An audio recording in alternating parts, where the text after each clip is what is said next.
Welcome to the Jason Podcast. I'm Josie Briggs, Editor-in-Chief of the Journal of the American Society of Nephrology. Each month in this podcast, we talk about a paper in the current issue with the hope this discussion will prompt you, our listeners, to go to our website or turn to the latest issue that should now be in your mailbox.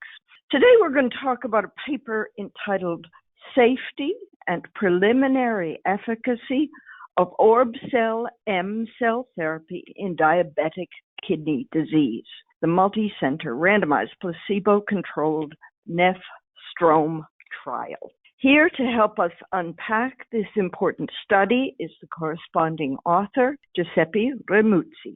Professor Remuzzi is director of the Mario Negri Institute for Pharmacologic Research in Bergamo and is a well-known name to everyone in nephrology for his major contributions to our discipline. He has made major contributions to the basic science of the kidney, to the global dimensions of kidney disease, and to randomized trials to address important questions. So, Dr. Remuzzi, thank you for joining us. Thank you very much. Thank you very much. Very kind of you of inviting me. Well, this is an important topic, but I'm also especially excited to have such an illustrious podcast guest. There's so many things that I would like to pick your brain about. I work in Bergamo in the early phases of the COVID pandemic was of breathtaking intensity, but I know you've also been an advocate for screening for kidney diseases throughout the world. So your contributions are well known, but also provoke awe. But today we're going to concentrate on an important study that really builds on basic work you've done over many years, and it is the potential of mesenchymal stem cells for renal repair and regeneration. I'm delighted to be able to talk with you about this direction of research. I noticed with some delight that one of the first articles you published on this theme was published in Jason 20 years ago, 2004. It was a paper using mice with cisplatin-induced renal injury. The title was Mesenchymal Stem Cells Are Renotroping, Helping to Repair the Kidney and Improve Function in Acute Renal Failure. In the 20 years since that study, you and your colleagues have completed a pretty spectacular body of basic work exploring the potential of cell therapies for kidney diseases. So as a start, can I ask you to give our listeners some of the highlights of the animal work and tell them what are mesenchymal stem cells and why do you think this is a promising intervention? Mesenchymal stromal stem cells, they should be called stromal stem cells as well, are plastic, adherent, non-hematopoietic, however, fibroblast-like cells with the capacity to differentiate into osteoblasts, adipocytes, and chondrocytes. You may wish to know where are the cells coming from, and the most important source, the principal source is bone marrow, but there are alternative sources of mesenchymal stromal stem cells, adipose tissue, umbilical cord, and placenta, for instance.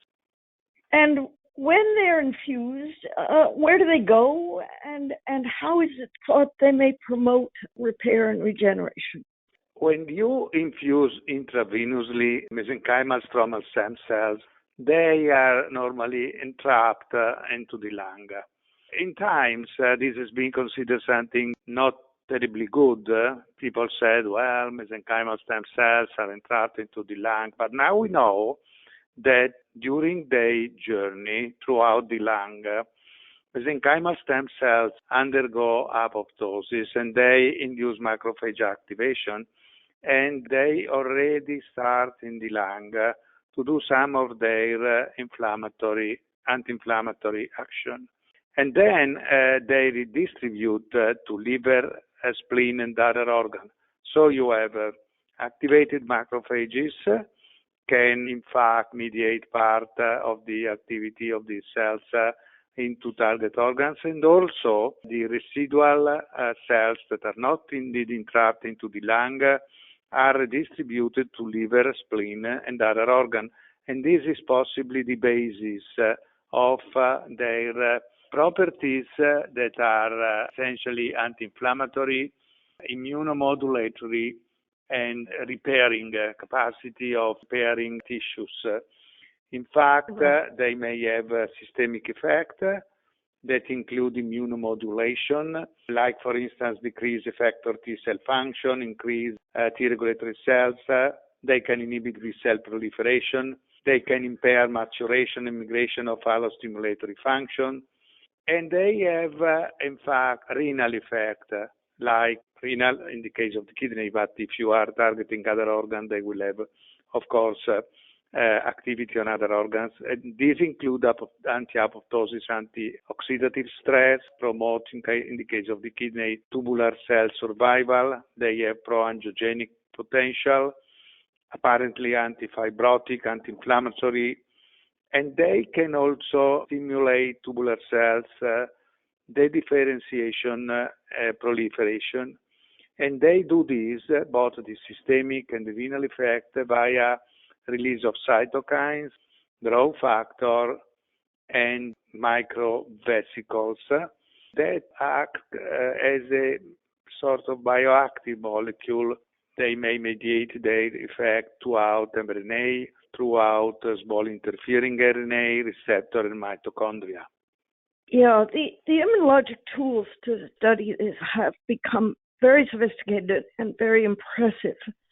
But moving from the animal work to humans is still very, very hard. And everyone who looked at your manuscript was so impressed at the impressive work to overcome the translational burdens or requirements. Give our listeners just a few comments about what needed to be achieved to study the safety of these cells in humans on a really much more significant scale than had ever been done before. Thank you very much for this question, because this is a key question. This is very challenging. It was, in fact, very challenging trying to homogenize the activity.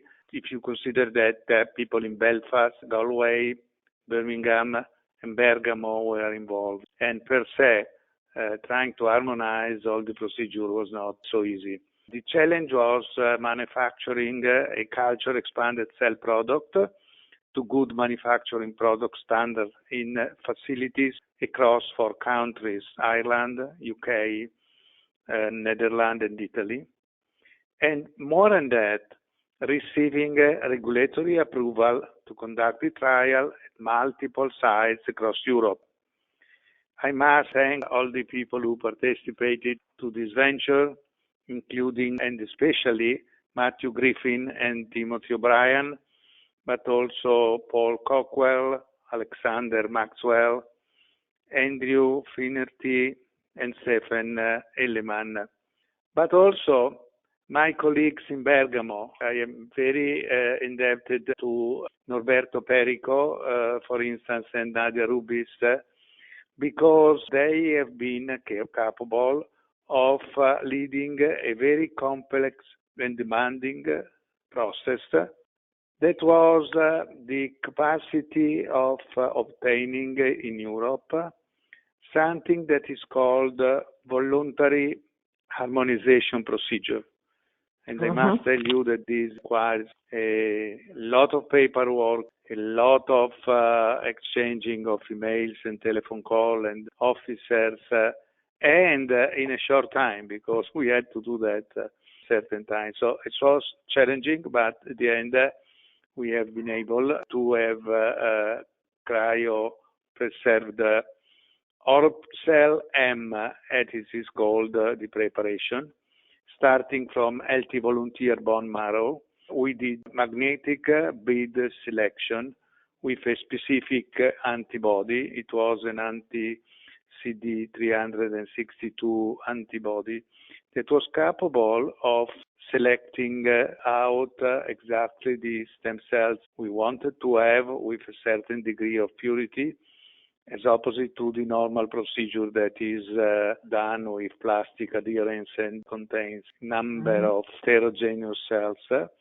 Then the second step was a bioreactor culture expansion that was capable of generating the final preparation that was needed to be cryopreserved and sent to the various sites for their cell factory to prepare the final product to be injected in different patients in different countries with similar characteristics.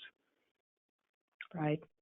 No, it's just the cell preparation methods are an impressive achievement, and then working through the details, practical details and regulatory details to get this done in 3 countries and on a sizable number of patients is really quite an achievement. So the very first goal and primary goal of this stage of the work was to test safety. What did you learn about the safety of the intervention, and what about the risk of allogenic stromal cells causing allosensitization in patients who may one day require kidney transplantation? So tell us about the safety issues. Yeah, let me start from your second question that is very interesting. We did serial serum assays for anti-HLA antibody and found a very low level of sensitization against class 1 in one subject from mouse 3, class 1 HLA, and that's all. We did not have any indication for anti-HLA antibodies generated by the procedure. More in general, as for the safety profile, we have 56 adverse events in the 12 patients given the stem cell preparation, but none of those have been considered as drug-related, while we had 3 adverse events on the 4 people given placebo. None of them has been considered drug-related, but possibly one, which was a minor adverse event. I think we can say with some confidence that the preparation was safe, and the first and most important goal was achieved. Besides the fact that I think we have certainly documented that the procedure is feasible. It's difficult, but it's feasible. Right, but it is still difficult. Now, were a set of findings in this study that led you and indeed our very critical reviewers to say there's some optimism for efficacy. So I remind you, you were studying patients with established diabetic nephropathy and progressive disease. So how did you try to assess whether this was working, and what should our listeners take away from this? Let me start. The observation of the reviewer was acute and certainly valuable. Let me, first of all, start with the baseline characteristics. So these were patients between 60 and 69 years of age. There were essentially males with diabetic nephropathy. Blood pressure was absolutely comparable between the stem cell preparation and placebo. Serum creatinine was quite similar, 1.9 versus 2.7 as a mean. Estimated GFR was 35.3 on the active preparation and 33.4 on placebo. And measured GFR was 38.5 versus 39.4. Glycosylated hemoglobin was absolutely comparable, 54 versus 56, as it was cholesterol, which was in fact, however, higher in the group of active treatment versus placebo. And fasting glucose was numerically but not significantly lower in active group versus placebo. Then, your assessor observation. We have measured GFR throughout IXL technique in active treatment, cell treatment versus placebo, in terms of annual rate of renal function decline from baseline to 18th month follow-up. What we found was that as for measured GFR, the annual rate of decline was minus 4.3 ml per minutes per year versus 8.2 ml per minutes per year in placebo. This did not reach the statistical significance, but numerically it was quite an impressive difference. I mean, there was a dispersion, and this may justify failure of finding a significant value, but certainly minus 3.3 as median versus minus 8 on placebo is something. If you go to estimated GFR, we have done that with two formula. One is CKD-EPI, and the other one was MDRD. With CKD-EPI, estimated GFR went from 2.6 annual rate or renal function decline from baseline to 18 months, minus 2.6, versus minus 8.7 on placebo. And this was statistically significant. So your assessor saying that there is some optimism is right, but I must say every author defends his own work, isn't it? But I must say that minus 2.4, for instance, versus minus 8.1 with MDRD, I think we can say is something. Right. No, it is. And it's a real reason why, and certainly support your wish to keep going. So tell our listeners what's next for ORB-CEL-EMS. Yeah, we have also found something that you may find of some interest. Out of 12 patients, we have measuring KFRE, that is measure of kidney failure risk that consider a number of variables, including creatinine, proteinuria, GFR, and so on. They have created this kidney failure risk that can be moderate and severe. And at baseline, out of 12 patients on active treatment, we have 11 patients with a moderate kidney failure risk. And one patient with a severe renal failure risk. After 18 months, those who were on moderate to start with, however given the cells, remain on moderate kidney failure risk after 18 months. The one among those given cells who had severe at baseline to start with remain on severe kidney failure risk. Very interesting was the data on placebo. Out of the 4 patients on placebo, all of them had moderate kidney failure risk to start with. After 18 months, all the 4 had severe kidney failure risk as measured by this KFRE. Yeah, I think that's really interesting. I think the KFRE, which was really developed primarily for clinical prognostication, may really prove useful as an outcome measure in trials, because it takes in and integrates things that people care about and adds assessment of proteinuria to GFR. I think we remember that part of the data, and we were indeed also impressed.